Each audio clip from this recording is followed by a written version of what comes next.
Post India और आज हम आए हैं यमुनोत्री विधानसभा के खरादी में। यहाँ पे लोगों से जानेंगे चुनाव किस तरीके से उनके यहाँ चल रहा है और जानकारी लेंगे चुनाव के बारे में। जी, आपका नाम? बलवीर सिंह। क्या लगता है कैसा माहौल है चुनाव का आपके यमुनोत्री में? ठीक चल रहे हैं। 3 कैंडिडेट है, तीनों त्रिकोणीय मुकाबला माना जा रहा है, तो आपको क्या लगता है कौन बाजी मारेगा यहाँ से आपके यमुनोत्री से? केदार सिंह मारेगा बाजी। केदार सिंह, भाजपा। भाजपा मुद्दों पर आप भाजपा को वोट करेंगे? नहीं, उस पर वोट देंगे जरूर। मुद्दा क्या है कि किन कारणों को, ऐसा क्या कारण है जो आप भाजपा को वोट करेंगे? वो अच्छा काम कर रहे हैं, वो अच्छा काम कर रहे हैं भाजपा। या सड़क बना रहे हैं, पानी ला रहे हैं, सब कुछ कर रहे हैं, वो अच्छा कर रहे हैं। स्वास्थ्य की व्यवस्था अच्छी है आपके यहाँ? ठीक चल रहे हैं, ठीक है।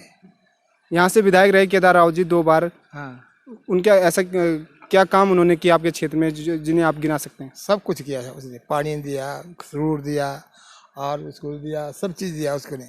और इसलिए क्या उसका नाम, अस्पताल भी दिया। अस्पताल में सुविधाएं हैं आपके यहाँ? हाँ, सुविधा बड़कोट में है, वो ऑक्सीजन ये खुल गया अस्पताल। इलाज कौन कौन से होते हैं आपके अस्पताल में?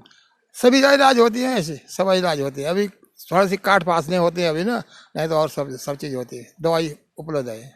दवाई उपलब्ध है कि ट्रामा सेंटर्स की उपलब्ध है वहाँ पे? हाँ, अच्छा है, दवाई अच्छा ही मिलती है। क्या लगता है आपको इस बार आपके यमुनोत्री से कौन जीत पाएंगे? अच्छा, इस समय तो हमारे यहाँ से हो सकता है निर्दलीय जीत पाएंगे। क्या मुद्दों को लेकर आप निर्दलीय के साथ जाएंगे इस बार? सर, हम जो है राष्ट्रीय पार्टी से परेशान हो गए। सब कांग्रेस ना रही, बीजेपी ना रही, कांग्रेस के बीजेपी में, बीजेपी के कांग्रेस में, इसलिए हम निर्दलीय को पसंद कर रहे हैं। अच्छा, बीजेपी की सरकार रही 5 साल विधायक रहे बीजेपी के इस समय यहाँ पे केदार सिंह राव जी, उनका कार्यकाल किस तरीके से देखते हैं आप? देखो, कार्यकाल तो उनका ठीक रहा, ऐसा नहीं कार्यकाल नहीं, लेकिन उनके जो कार्यकर्ता है वो जो है हर आदमी से, कार्यकर्ता से नाराज है। उन्होंने जो है हर आदमी की समस्या नहीं सुनी, छोटे आदमी की कहीं दुख सुख में काम नहीं किया उन्होंने। आप केदार राव से डायरेक्टली नहीं मिल पाए या आप उनके कार्यकर्ताओं से मिल पाए? नहीं, वो जो है ना, हमें देखो विधायक से हमें कोई वो नहीं है, लेकिन उनके कार्यकर्ताओं से जो है जनता नाराज है। आपने कभी अपनी बात रखी विधायक जी से इस बारे में? सर, ऐसे रखी थी हमने, रोड के बारे में भी रखी थी हम अपने यहाँ, लेकिन चलो वो तो अलग समस्या है, लेकिन कार्यकर्ता उनके सही नहीं है, इसलिए लोग जो है निर्दलीय को वो कर रहे हैं इस बार। जी। लॉकडाउन में आपका बिजनेस किस तरीके से रहा? देखो, क्या दिक्कतें रही आपको? तो बिल्कुल बहुत बुरी स्थिति है जी। सरकार की तरफ से लॉकडाउन में कुछ भी नहीं हुआ, कुछ भी मदद नहीं मिली आपको? बिजनेस उसमें है, हमारे देखने से देश में कुछ नहीं हुआ, कुछ भी सहायता नहीं हुई। बस लॉकडाउन में जो है आदमी जह सकता है इसके बाद, मतलब हमारे न विधायक जी ने इस तरफ ध्यान दिया, न सरकार ने इस तरफ ध्यान दिया। आपने अपनी बात कभी विधायक जी के पास या सरकार के पास रखी? सर, हमने तो इस चीज़ में तो हमने नहीं रखी, क्योंकि जब ऐसा तो है नहीं कि एक आदमी का पूरा बिजनेस का वो है, एक आदमी का तो था नहीं, तो सारे क्षेत्र। आपका एक संगठन होगा यहाँ पे व्यापार मंडल का, तो मिलकर आप बात रख सकते थे अपनी। सर, व्यापार मंडल जो हमारे अध्यक्ष तो थे रामराज चौहान जी, जाते रहते थे। अब ये पता नहीं मुझे कि उन्होंने रखी बात की, वैसे मेरे को लगा है कि रखी होगी बात, ऐसा नहीं कि नहीं रखी होगी। आपकी कोई सामूहिक मीटिंग नहीं होती जिसके थ्रू आप अपने अध्यक्ष को बोलें और आप तक आपकी बात विधायक तक पहुँचाएँ? जी नहीं, वो से मेरे को लगता है कि अध्यक्ष ने जो है बात रखी होगी, मीटिंग चलती है, बड़कोट में जाते हैं मीटिंग लेने, वहाँ बात रखी होगी। तो आप इस बार निर्दलीय के साथ जाना चाहिए? इस बार जो है निर्दलीय के जाना चाहते हैं ना। यहाँ तो क्या कुछ नहीं, कांग्रेस बीजेपी में, बीजेपी वाले कांग्रेस में, आम कार्यकर्ता ऐसे घिस रहा, उसकी कोई पूछ ही नहीं हो रही कि कार्यकर्ता काम कर रहा नहीं कर रहा, इसलिए हम निर्दलीय को पसंद करें। इस बार निर्दलीय को जिताना है, पार्टी को पता लगेगा कि मतलब हम हमेशा बीजेपी वाले, हम हमेशा बीजेपी को वोट दिया, इस समय हमने जो है बीच से निकाल कर निर्दलीय को वोट डालेंगे। जो निर्दलीय हो तो कांग्रेस से भाग गया, आप कह रहे हैं आप बीजेपी को वोट? अगर वो कांग्रेस से होते हम उसको वोट नहीं डालते, वही सब निर्दलीय में आगे, हम संतुष्ट हैं उससे। निर्दलीय को वोट डालेंगे, उसको जिता के विधानसभा में भेजेंगे और मंत्री बनाएंगे, ये तो फाइनल है। कल के दिन ऐसा भी तो हो सकता है कि वो कांग्रेस में वापस जाए। देखो, कांग्रेस में जाए कोई दिक्कत हमें ये भी नहीं है कि, लेकिन निर्दलीय को भेजेंगे, मतलब राष्ट्रीय पार्टी दोनों को पता लगेगा कि मतलब निर्दलीय क्या चीज़ है और इसको कैसे, वो चाहे कांग्रेस में जाए चाहे बीजेपी में, हमें वो नहीं है कि वो बीजेपी में आ जाए, वो कांग्रेस में, लेकिन पता लगेगा राष्ट्रीय पार्टियों की निर्दलीय ने बीच से सीट निकाले, ताकि जो है विधायकों को पता लगे हमने काम नहीं किया होगा, जनता से नहीं जुड़े होंगे। हमारे विधायक ने अच्छा काम किया, हम उनकी प्रशंसा करते हैं। जब आपके विधायक ने अच्छा काम किया तो आप अपने विधायक से क्यों खपाए? नहीं खपा इसलिए है कि वो आम आदमी के दुख सुख में काम नहीं आते। समस्या किसी आदमी को कहीं दुख सुख में अगर वो काम आ जाते, हर जनता से जुड़ते, आज उनको प्रचार करने की जरूरत नहीं थी। प्रचार करने की जरूरत राष्ट्रीय पार्टी है। लोग तो मोदी जो वोट पड़ेंगे मोदी के नाम से पड़ेंगे, हर आदमी मोदी के नाम से वोट डालेगा, तब जाके नहीं तो पता लगेगा कि क्या लगता है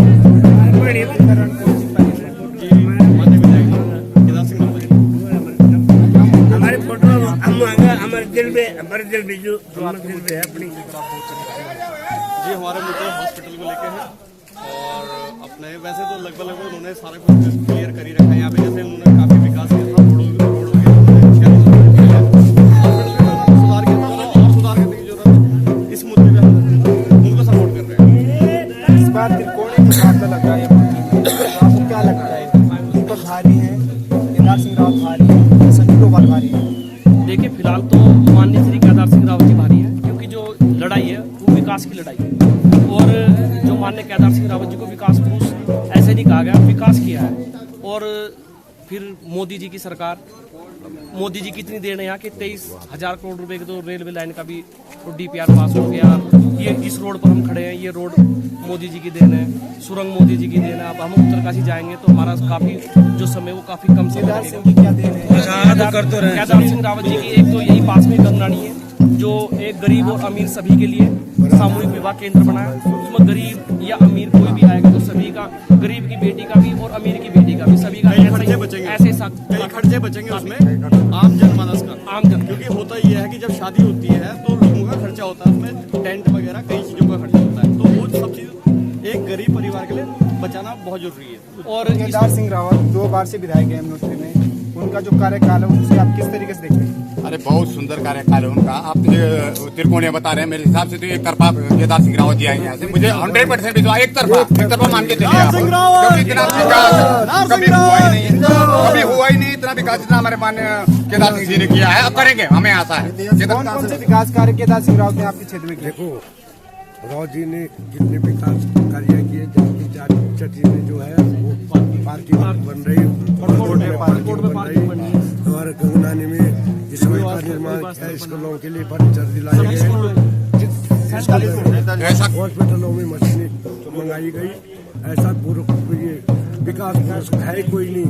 आज भी हालात आपके विधानसभा में हैं, अगर प्रसव पीड़ा से अगर कोई महिला पीड़ित होती है तो उसे देहरादून रेफर किया जाता है? नहीं अभी अब नहीं हो रहा हो कि देहरादून रेफर करेंगे, ज्यादा कोई बात नहीं तो देहरादून जाएंगे। हाल ही में एक केस ऐसा मिला कि प्रसव पीड़ा के कारण महिला की मौत हो गई।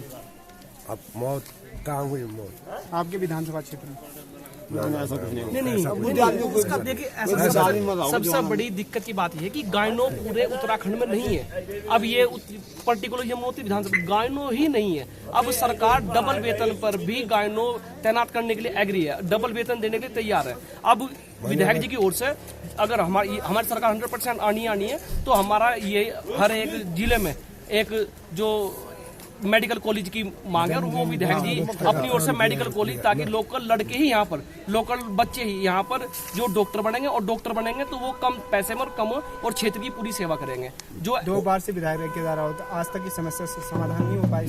देखिए पहली बात, देखो इस क्षेत्र में समस्या अनगिनत थी, क्योंकि यहाँ कई विधायक आए जो विधायक रहे और आए और उसने अपना विकास किया।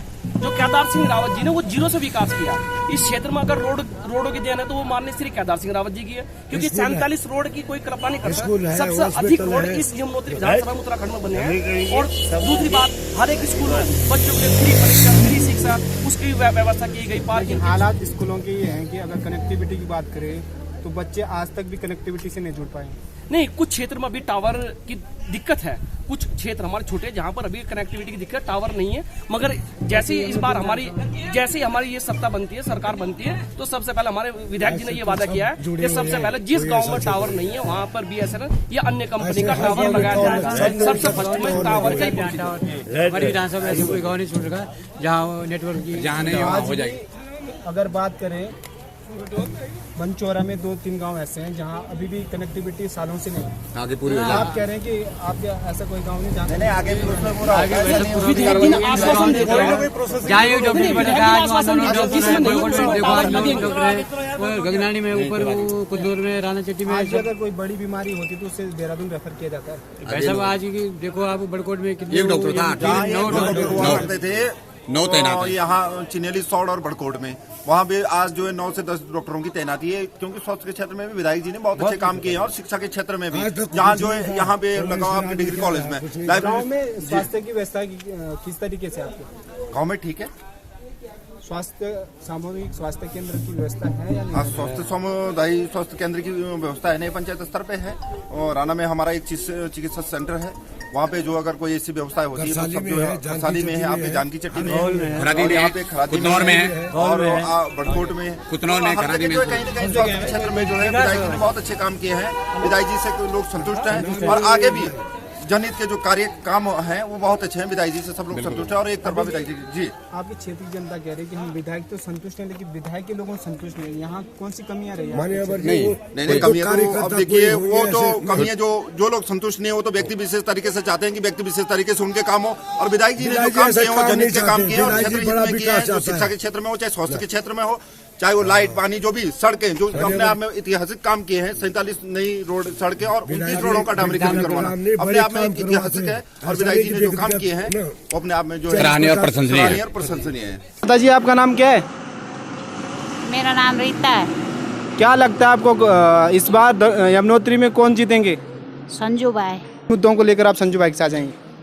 हम क्या मुद्दे लेके जाएंगे, हम तो ऐसे कि हमारे बच्चों को रोजगार मिलेगा, हमारे बच्चों को जो देखेगा हम उसी के साथ जाएंगे। विधायक रहे केदार राव जी, उन्होंने कभी आपकी मदद नहीं की, आपके बच्चों की तरफ नहीं देखा? कुछ नहीं की, उसने नजर भी नहीं लगाया हमारी तरफ, इधर बाढ़ भी आई तब भी नहीं देखा हमको। विधायक जी का कहना है कि उन्होंने बहुत विकास किया आपके क्षेत्र में। हमारा कुछ विकास नहीं किया, उसने पर्सनल अपने लोगों का विकास किया, कुछ बाहरी लोगों को कुछ नहीं देखा उन्होंने। क्या क्या समस्याएं हैं आपके क्षेत्र में अभी? हमारे क्षेत्र में तो बहुत समस्या है, बिजली की समस्या है, बिजली भी ऐसी आती रहती, महंगाई भी बहुत है और क्या है, बच्चों को बेरोजगारी है और क्या है। इसने क्या किया? कुछ नहीं किया इसने, 5-10 साल से कुछ नहीं कर रहे। स्वास्थ्य की व्यवस्थाएं कैसी है आपके यहाँ? स्वास्थ्य की ठीक ही है, इस ऐसी व्यवस्था तो है ही नहीं कि एकदम कोई प्रसव वाले वो अचानक मर रहे हैं बेचारे, उसकी कोई व्यवस्था ही नहीं है। इस तरह से कोई आश्वासन नहीं आया। कोई जैसे बेचारे कोरोना से मर रहे थे उनके लिए कोई ऑक्सीजन कुछ ऐसी व्यवस्था कुछ नहीं आए। विधायक जी कहना अब तो ऑक्सीजन प्लांट लग गया आपके बड़कोट में। अब लग गया होगा, आज तक तो कुछ नहीं था।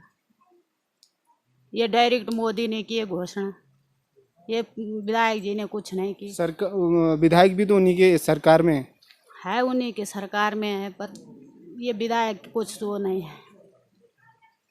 तो आप इस बार संजू भाई के साथ जाना चाहिए? संजू भाई के साथ हैं, गरीब आदमी के साथ, हम गरीब लोगों की मदद करना चाहते हैं।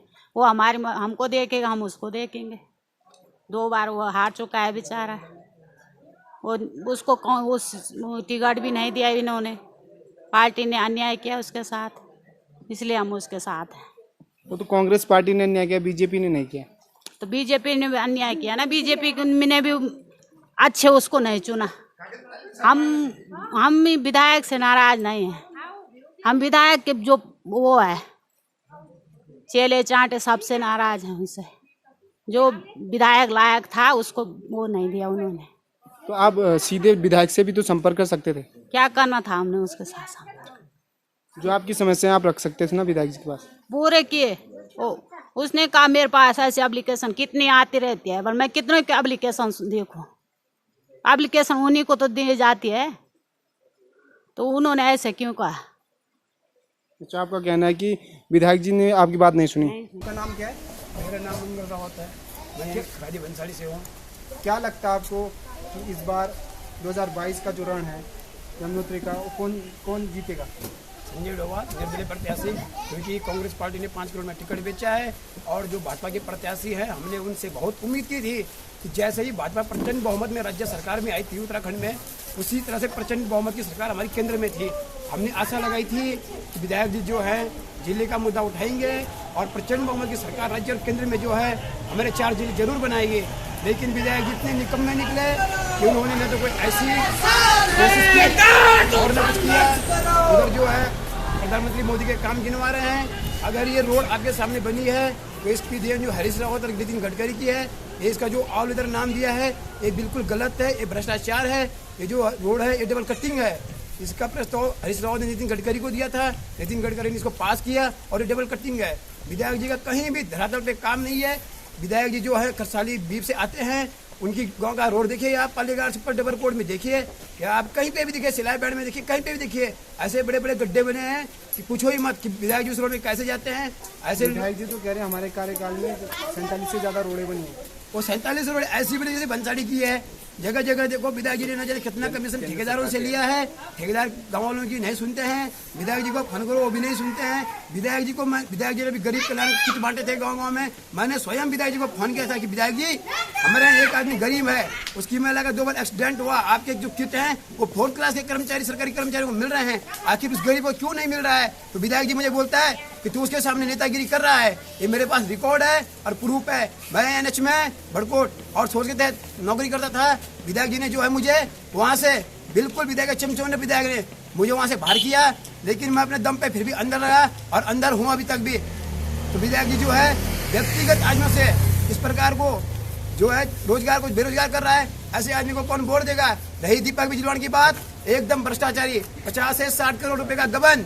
खुद मेरे गांव में 1.5 लाख का गबन, 2 लाख की घोषणा की, 50,000 रुपए दिया, 1.5 लाख रुपए खा गया। ऐसे आदमी को कौन वोट देगा। दीपक बिजवान जी कह रहे थे हमने तो जिला पंचायत के तहत भरपूर विकास किया है। जिला पंचायत अध्यक्ष ने बताया कि अभी मनपा कोटी की आवाज उठी है, 5 करोड़ 71 लाख का मामला है। वहाँ पे 1 रुपए का भी चूना पेंट नहीं करवाया। आखिर ये 5 करोड़ 71 लाख रुपए कहाँ गया। मेरे गाँव का 2 लाख रुपया है, 50,000 नकद दिया खुद मेरे घर पे आके, ठीक है, और 1.5 लाख रुपए तक भी नहीं दिया। ऐसे जनप्रतिनिधि का क्या करना है आप बताइए, जो भ्रष्टाचार में जबरदस्त लिप्त है। और कांग्रेस सरकार ऐसे व्यक्ति को टिकट देती है और हम लोग क्या यमुनोत्री में हमारी तो कांग्रेस का कार्य करता है, मुझे टिकट दे देता। कम से कम एक कुत्ता की भाई वहाँ के व्यक्ति को काबिलियत है विधायक के चुनाव बिल्कुल हम काबिलियत है, मैं टिकट देता। दीपक बिजलान के अंदर क्या काबिलियत दिखी उन्हें कि 50 से 60 करोड़ का घोटाला दिखा उन्हें, खरीद लिया उन्हें। अगर हमारे पास पैसा नहीं था तो टिकट हमें भी चाहिए था। अगर आपको टिकट चाहिए था किन मुद्दों को लेकर जनता के बीच आते। मैं जाता बिजली, सड़क, पानी, कॉलेज, हॉस्पिटल, जिनमें जनता को सुख मिलता है। सार्वजनिक संपत्तियां बनाता, सार्वजनिक शौचालय बनाता। ये खरीदी बाजार में विधायक हो या दीपक बिजलान हो, एक भी सार्वजनिक शौचालय कोई दिखाई दे तो हम मान जाए कि ये विधायक निधि से बना है, विधायक कोष से बना है या कहीं से जिलाध्यक्ष से बना है। आप कह रहे हैं विधायक की काबिलियत आपके अंदर है, आप टिकट के दावेदार थे। ऐसा क्या काम किया आपने अच्छी क्षेत्र में, समाज सेवा में, कि जिसको लेकर आप जनता के बीच आते। हम समाज सेवा में जुड़े हैं। 2015 से मैं जो लगातार कांग्रेस पार्टी के लिए काम कर रहा था। मेरी हर एक पोस्ट कांग्रेस पार्टी की तरफ से जाती थी। मुझे बीजेपी वाले इतने गालियां करते थे, गाली गलौज करते कि तू मुसलमान है, तू कांग्रेस को सपोर्ट कर रहा है, तू ये कर रहा है। तो ये गाली मैंने किस लिए खाई थी, ये मैंने कांग्रेस के लिए मैं भी बलिदान देना चाहता था, नेहरू की तरफ, गांधी की तरफ। लेकिन क्या करें, पार्टी में ऐसे चोर निकमे निकले कि खुद प्रियंका गांधी बिक गई। 0 टॉलरेंस की सरकार, मोदी जी कहते हैं हमारी 0 टॉलरेंस की सरकार है। जब 50 से 60 करोड़ का घोटाला हुआ तो इनके सारे मंत्री, मुख्यमंत्री सब बिक गए। सब कांग्रेस भी क्या, बीजेपी बिकती है। जब जांच आप कह रहे हैं प्रियंका गांधी बिक गई है, बीजेपी कांग्रेस इसलिए बिकी कि उन्होंने टिकट बेचा दीपक बिजलान को, ठीक है। भाजपा इसलिए बिकी तो क्यों कहती है कि हम 0 टॉलरेंस की सरकार है। तो आखिर दीपक बिजलान कितना बड़ा घोटाला है। मयूर दीक्षित डीएम ने तो कैसे रिपोर्ट दी कि 50-60 करोड़ का घोटाला हुआ है, तो 0 टॉलरेंस की सरकार जेल क्यों नहीं पहुंचाया। अगर उन्होंने घोटाला किया तो हाईकोर्ट ने उन्हें क्लीन चिट क्यों दी। जब सरकार ने क्लीन चिट दी, जब मुख्यमंत्री स्वयं भी गए, हाईकोर्ट ने कैसे दे दी, अभी तो जांच चल रही है, जांच का विषय है। लेकिन अगर हाईकोर्ट ने क्लीन चिट दी तो किस बेस पे दी। जब उत्तरकाशी के जिलाधिकारी मयूर दीक्षित ने कहा कि भाई घोटाला हुआ, मेरा काम नहीं है, मेरे सामने जब घोटाला उसके बाद जो कहीं छपुटियां खुद रही थी, तो शर्म नहीं आई इसे जिलाध्यक्ष को कि उसके बाद भी छपुटियां खुद रही है। जब जांच में लिप्त होगी कि 50 से 60 करोड़ का घोटाला है। मेरे गांव में खुद 2 लाख का घोटाला है, 50,000 नकद दिया, 1.5 लाख अभी भी नहीं दिया है। तो बताओ ऐसे जनप्रतिनिधि सबक सिखाए या ना सिखाए? आप कह रहे हैं कि आप विधायक के टिकट के दावेदार थे कांग्रेस पार्टी से, आप बता सकते हैं कितने गांव हैं आपके विधानसभा में? गांव तो मतलब हमारे अपने न्याय पंचायत के गांव बता दें, हमारे न्याय पंचायत में 12 गाँव हैं। वो विधायक टिकट जब एक दीपक बिजलानी को दे सकते हैं, उनकी कुछ खासियत हुई तक तो पार्टी ने उन्हें टिकट दी बनाया। दीपक बिजलानी कोई सक्रिय नहीं हो, निष्क्रिय है। उनका काम धरातल अगर दिख रहा है तो कहीं बताए, कोई आदमी के बताए कि ये काम है दीपक बिजलानी का। मेरे गांव में खुद 2 लाख का घोटाला है। मैं बता रहा हूँ कि दीपक बिजलानी दिखाई कि मैंने पत्थर लगाए यहाँ पे, ठीक है ना, और कहाँ वो पैसा गया, इस चीज़ को बड़ा दुख हो रहा है। आज जनता इसलिए डोभाल जी के साथ है। डोभाल जी हर समय सुख दुख में आने के काम आए। हालांकि वो गरीब प्रत्याशी के पैसा नहीं था, लेकिन उसे उनको अब जनता ने अपना प्रत्याशी बनाया है। जनता उनको अपना वोट देगी, जनता उन्हें सपोर्ट कर रही है, जनता उन्हें जिताएगी, हर हाल में जिताएगी। गंगा यमुना डोल रही है, संजू संजू बोल रही है। कांग्रेस भाजपा धोखा है, संजय भाई मौका है। गंगा यमुना बोलती है, गंगा यमुना की पब्लिक बोल रही है। गंगा यमुना हमारे पुत्र है हम। गंगा यमुना के पुत्र है हम। जब उनके पुत्र बोल रहे तो गंगा यमुना ही तो बोल रही है। भाजपा कांग्रेस धोखा है और संजय भाई मौका है। मैं अभी भी युवाओं को, बेरोजगारों को, नौजवान साथियों को, माता और बहनों से अनुरोध करूंगा कि आप सब लोग अभी भी जाग जाओ। जो दीपक बिजलानी के पीछे भाग रहे हैं कि अभी भी जाग जाओ। अभी भी जो है संजय डोभाल को अपना मत दें और उन्हें प्रचंड बहुमत से जिताएं।